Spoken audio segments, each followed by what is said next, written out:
इतिहास के इतिहास में ऐसे संघर्ष हैं जो राष्ट्रों के भाग्य को आकार देते हैं। प्रशांत युद्ध के अलावा और कुछ नहीं, टाइटन्स का एक संघर्ष जिसने समुद्र के विशाल विस्तार पर वर्चस्व के संघर्ष में संयुक्त राज्य अमेरिका को जापान के साम्राज्य के खिलाफ खड़ा कर दिया। यह सब 1941 में दिसंबर की एक दुर्भाग्यपूर्ण सुबह शुरू हुआ, जब पर्ल हार्बर की शांति एक आश्चर्यजनक जापानी हवाई हमले से नष्ट हो गई थी। विनाशकारी हमले ने संयुक्त राज्य अमेरिका को द्वितीय विश्व युद्ध में धकेल दिया, जिससे एक ऐसा संघर्ष भड़क गया जो आने वाले वर्षों में पूरे प्रशांत क्षेत्र में व्याप्त रहेगा।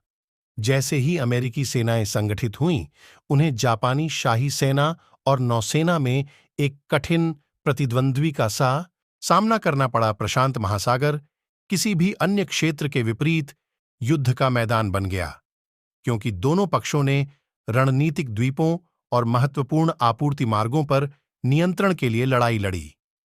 मिडवे की मूंगा चट्टानों से लेकर गुआडल कैनाल के जंगलों तक हर इंच क्षेत्र में जमकर प्रतिस्पर्धा हुई। लेकिन युद्ध की क्रूरता के बीच दोनों तरफ से वीरता और बलिदान की कहानियां सामने आईं। एडमिरल चेस्टर निमित्ज और जनरल डगलस मैकार्थर जैसे लोगों की बहादुरी प्रसिद्ध हो गई, क्योंकि उन्होंने भारी बाधाओं के बावजूद फिर भी जीत भारी कीमत चुकानी पड़ेगी।